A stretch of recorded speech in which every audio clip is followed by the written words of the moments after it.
Welcome to A Moment of Bach, where we take our favorite moments from the composer's vast musical output, just a minute's worth or even a few seconds, and show you why we think they are remarkable. We are your hosts, Alex and Christian Giebert. Today we're going to talk about the Coffee Cantata with our guest, Emily Wood, a soprano and composer in the Orange County area. Welcome, Emily.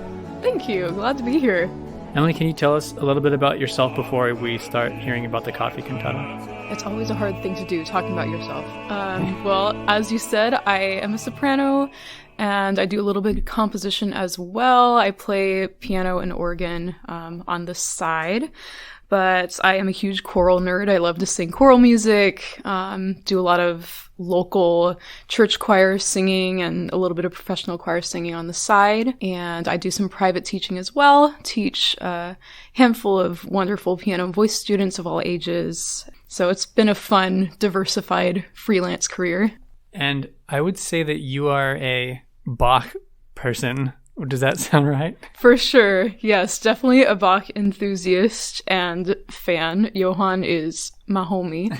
For so many reasons. Like I could go on for a while, but just from his music to like his biography and why he wrote what he wrote and how he lived his life, his personality, just the more I learn about him, the more I just appreciate and am inspired by his work and his life.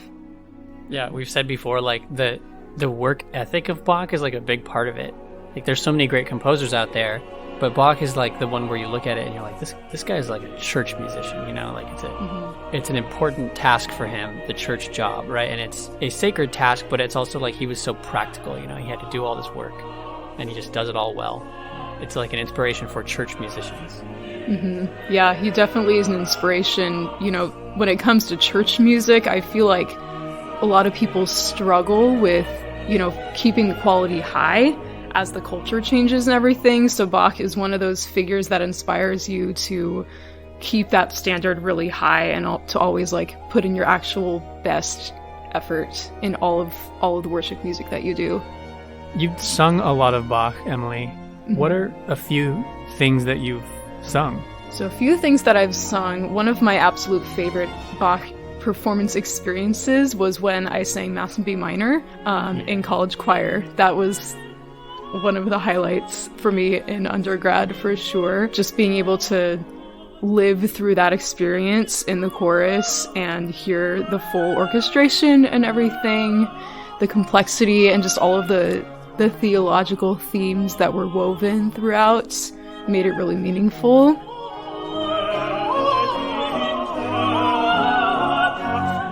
I've sung a handful of his arias from cantatas. I've yet to sing like a full cantata, but I've really enjoyed a lot of his sacred work in particular.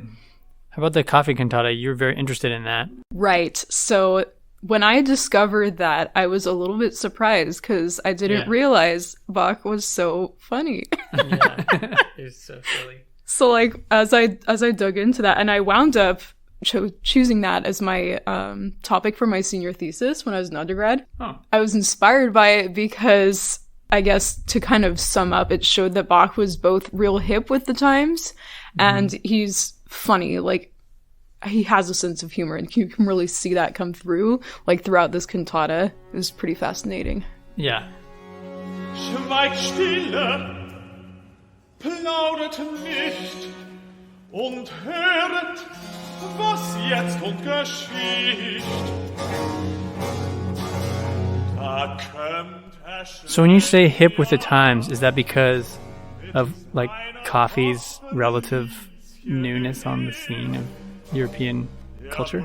Yeah, that's one of the reasons. So he was interested in writing something about this fad, but also hip with the times because he was borrowing some traits and trends that were going on with contemporary opera.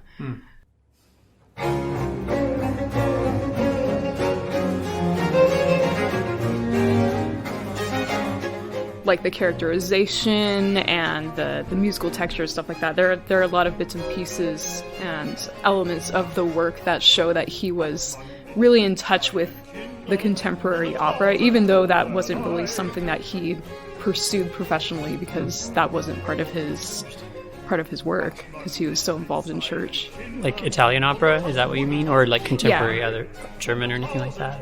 Yeah, generally just the Italian operatic trends. Right, yeah. That is cool, because he does, he obviously likes to use the like recitatives. We talked about this like in the mid to later years of Bach cantatas. You see that in the cantatas. But yeah, I never thought about it like this, where the Coffee Cantata is like so much more operatic, character-wise, and what's going on. Yeah. Mm-hmm. It's almost like he saw it as an outlet. Like he really wanted to write opera, but he had no practical reason to do so. And so he seized this opportunity just to kind of get that opera fix.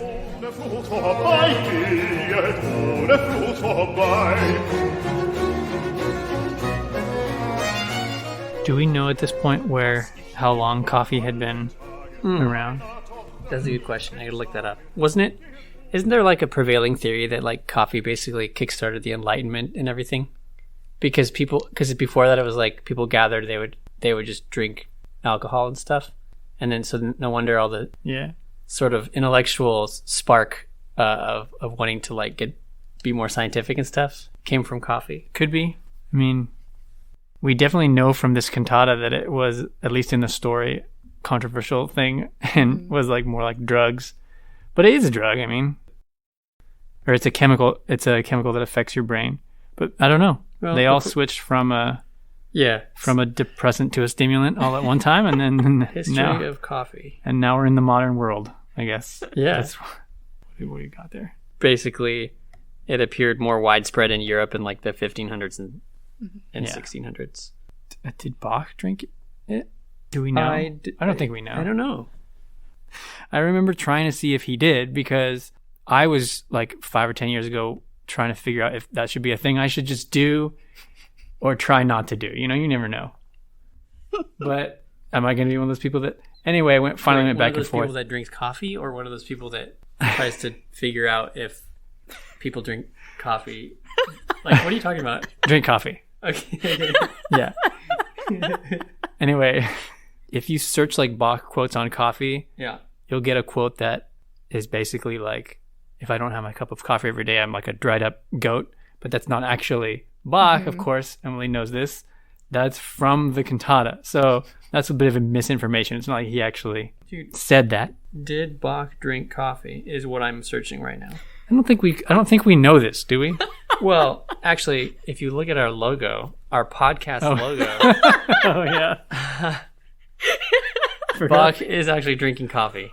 Anyway, we can move on. I mean, it wouldn't surprise me, honestly. Yeah. Well, actually, maybe that explains how his gigantic output, and why no one... Well, okay, we do know that some of the cantatas were performed at coffee houses, including the Coffee Cantata. Yeah. Yeah.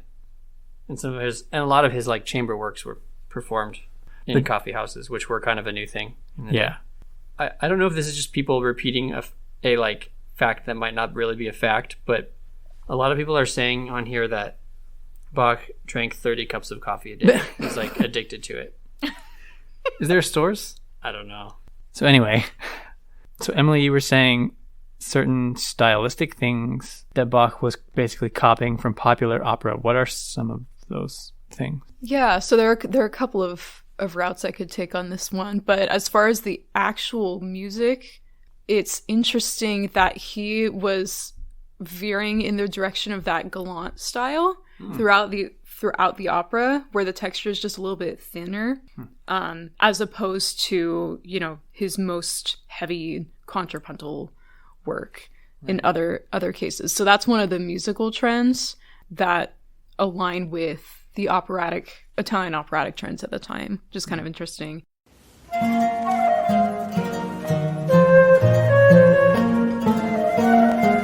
But I think the clearest similarities to me are the characterization of the singers, because in that time some trends were being developed where we had different types of characters in a work. For instance, we have Schlendrian, the father. He is akin to the basso buffo, so like the comic bass, typical of opera at the time. For instance, like Serva Padrona, which I think is a little later, but is kind of in that same general style, same general trend.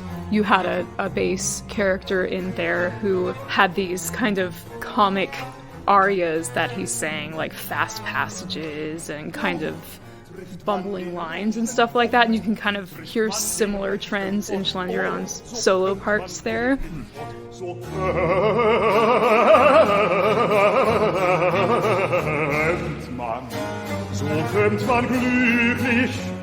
Not to mention his character, because in the end he kind of gets fooled by Lieschen, his daughter, and then Lieschen kind of follows the trends of like the cunning servant.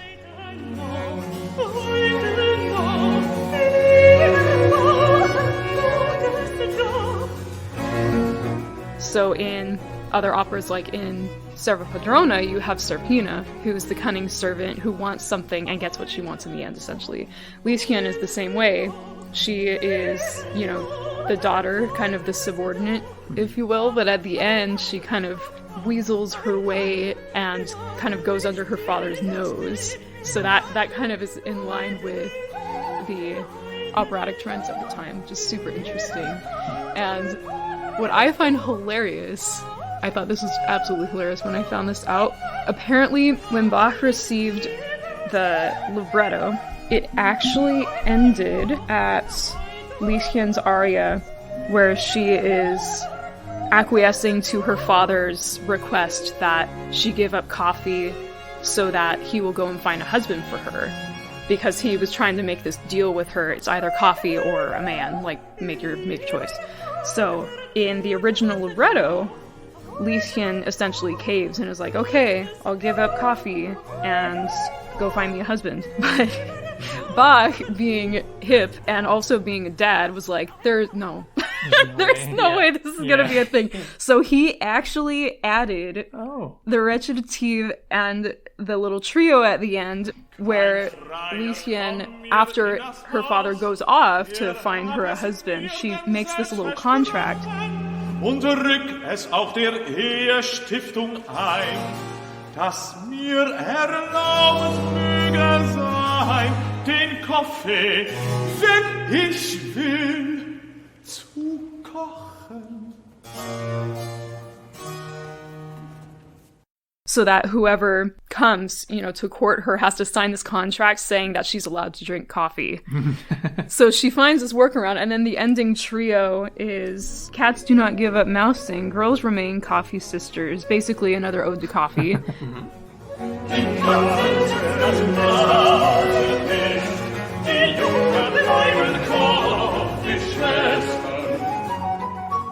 Kind of haha in your face Schlendrian kind of a thing. So I thought that was incredibly hilarious how Bach was just like, no, this is not realistic, we're gonna add to it. Yeah. Here you go. Yeah. And the sneaky like deal that she makes is like the most interesting part of the story too. And it's funny that you don't like hear of it until that near the end. Yeah, it's just in the one little recitative at the end. Yeah. So is them all singing the trio together sort of like Schlendrian is now agreeing, or he's giving up, or is he singing in it? No, he is a bass. Yeah. He is in the Netherlands Bach Society recording. He is, because the tenor is the narrator, right? Kind of similar to the way the tenor role is a lot of the times. Or is it just like a chorus at the end? Mm-hmm. Well, it says trio. I wonder if Bach specified that, but it says trio. Yeah. I kind of, the way I understand it, it almost seems like a little bit of commentary at the end, not necessarily a part of the story, but just, I guess you almost have like three narrators in a sense, so they kind of hop out of the story in a way. Yeah, they are acting like a chorus there, right? Yeah. Like a typical chorus. Let's see what the manuscript shows. The characters are like denoted when they first enter, I think. Yeah, I love the very end. It's like the mother loves her coffee, the grandmother drinks it too. Or it's like, young ladies love their coffee, mother loves coffee, grandmother loves coffee.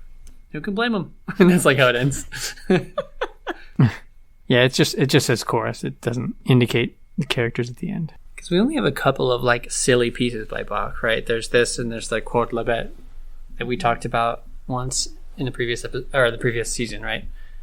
And that one's even weirder. Like, it's just really random. It's just like a bunch of nonsense. Yeah, But it's funny. that's a good one. Yeah, so Emily, like you, I think the Mass in B minor was like my entryway into really loving Bach. And I played the timpani part as a student, which was like a lot of pressure, even though it was definitely the easiest part of the orchestra, because back then the timpani, you only had 2 pitches, right? So it was like, it was not that, it didn't play all that often. It only plays on the big festive movements. But I was like really intent to myself that like, I've got to make sure I learn everything in this piece. So I'm not like, I need to be ready for my entrances, right? So, but then I did get to sing it later, which is great, but I'd love to sing the tenor part at some point in the future. Because I was singing baritone back then because I had no idea what my voice was. And now I'm like, I know a little more obviously that yes, I am actually a tenor voice, and I would love to sing that part. But it's stunning work. But it is funny. It's funny, the contrast, maybe the most striking contrast of Bach. Either that or St. Matthew Passion, then to like this, which is just so silly. And the fact that he could do both and do them, and like, this is also like great. That's what's the thing, is like, it'd be one thing if he was like a self-serious composer and then he had a couple of things where he tried to be silly, but they didn't really land, you know? But this is actually amazing and totally works. I think it speaks a little bit to like the time, the sort of like ego-free time that he lived in, because if it was like 100 or 200 years later, there would have to be some self-important heaviness that went with his big works, and just wasn't.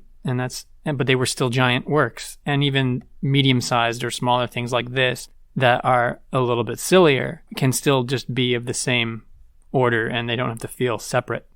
And you can just tell that his work is so genuine. Because, I mean, after all, like, he was mainly just a local musician and composer, and he wasn't incredibly famous until years and years after he died. So that probably helped to, prevent some ego challenges. But it also shows evidence for, like, how genuine his work is. You can just really tell there's his own unique flavor. He's not necessarily trying to, like, prove something or, like, impress anyone. He's essentially just, like, giving his personal best and showing his own personality through his work, which is really cool. Yeah. Even a lot of his contemporaries don't really share that same exact flavor to their output. I mean, I guess his contemporaries were also expected to write both sacred and secular music, but it's just not exactly the same. And also the idea of parody back then was still a lot freer than it is now, right? And the idea of reusing something for a sacred or secular context didn't have the same stigma that it has now, right? There's a lot of stuff by Bach that we have that are there. This is not the only secular cantata, right? There's several others, but those are usually like in honor of some like elector or like government person, right? Mm-hmm. So those or for some event, and Bach would readily reuse something that he used for that for something sacred later, or vice versa.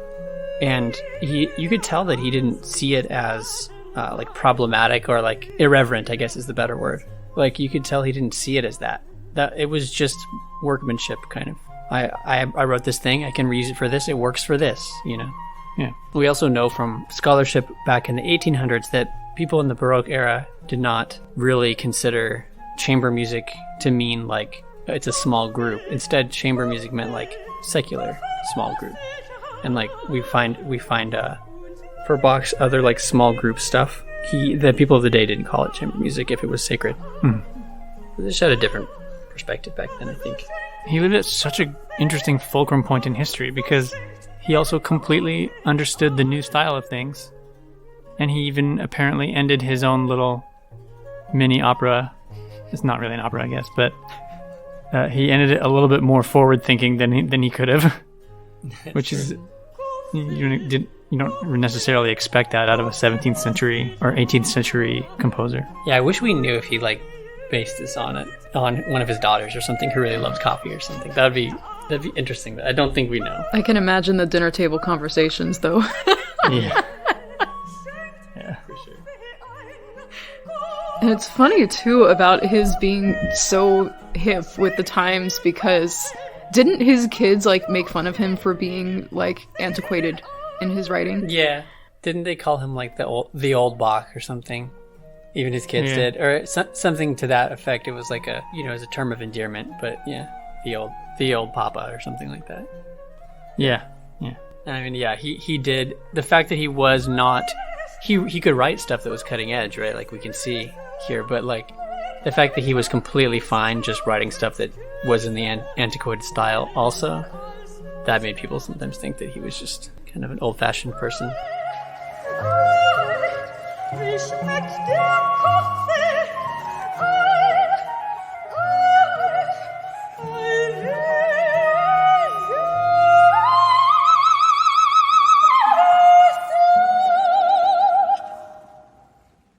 I just love these words. Like, she's really into coffee. It's like, lovelier than 1,000 kisses, smoother than wine. Let's have coffee.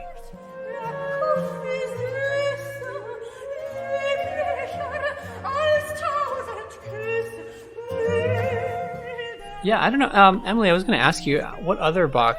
We already talked about Mass and B minor and some of the stuff, but what is like... I'm curious about like cantatas or passions or something. What is like some of the favorite arias that you've sung of Bach? Oh gosh, favorite arias. Surflisa from, I think that's from St. John Passion, is near and dear to my heart for sure.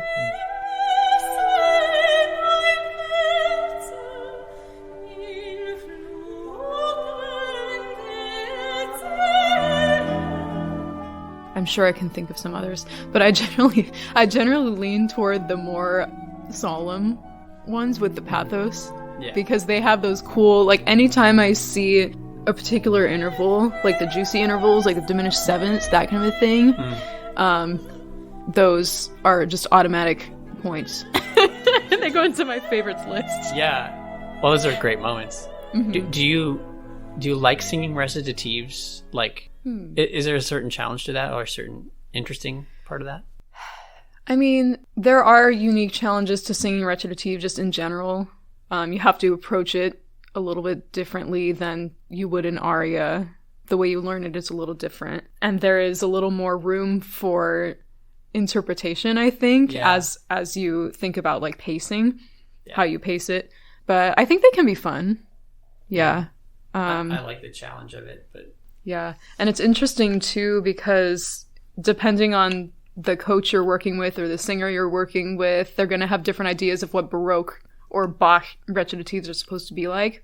Mm-hmm. Like I remember working with a coach who tended to take a more romantic approach to everything. Mm-hmm. And so we were working on this Bach recit, and this coach was wanting to do a little bit more of push and pull, make it a lot more speech-like.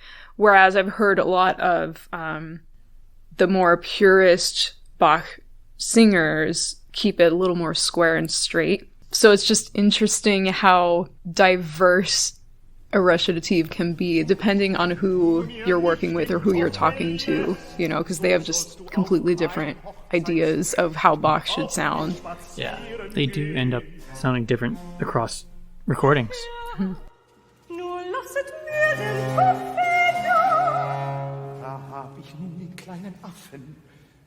Ich will dir keinen Fischbeinrock nach erster Weite schaffen. They didn't really stage it, according to what I read, right, Emily? We don't think so. We think that they did it more like an oratorio or like a cantata. Possibly. Like without costumes and acting and stuff.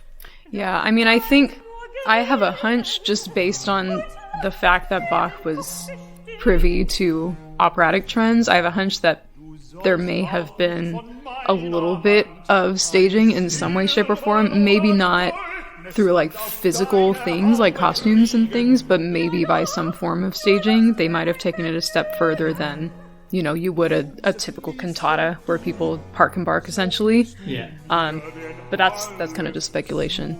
But I would also think, like, since this would be performed in a coffee house, I would imagine that would be a bit of a smaller space, so you would have some limitations as to how much staging and movement you could do. So that could definitely factor in.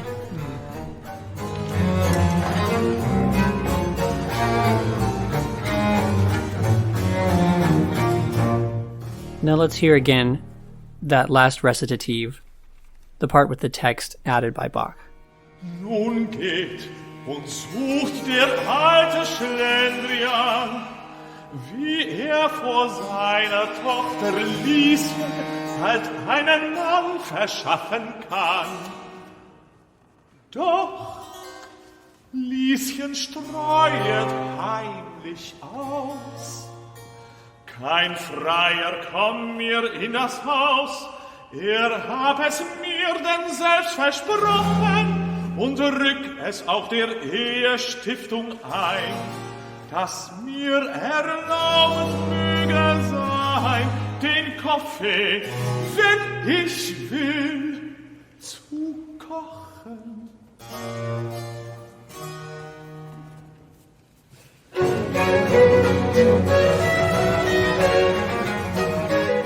If this introduction to a musical moment has inspired you to hear the rest of the delightful Coffee Cantata, please see the link in the episode description to see that performance by the Netherlands Bach Society.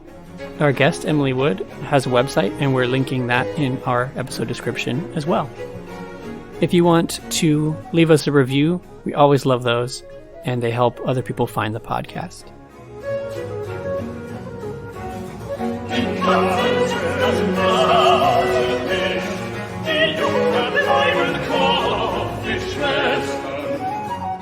So the next thing that we'll have for our listeners is a bonus episode. We received permission from Bach Stiftung, the J.S. Bach Foundation in Switzerland, to use one of their recordings. And it is from a cantata that we have already covered, but we hope you enjoy this short comparison where we get to explore their recording of a very different tempo than something we've already looked at. And then after that is our episode that releases regularly on the next week, which, Alex, what will that be? For that episode, we'll take a listener request. This is actually a request from one of our Patreon listeners, John. The request is for a very special moment in the Bach Mass in B minor, the Et Expecto Resurrectionem moment, or rather the transitional moment that happens with that text. If you know it, you know it. Until next time, enjoy those moments.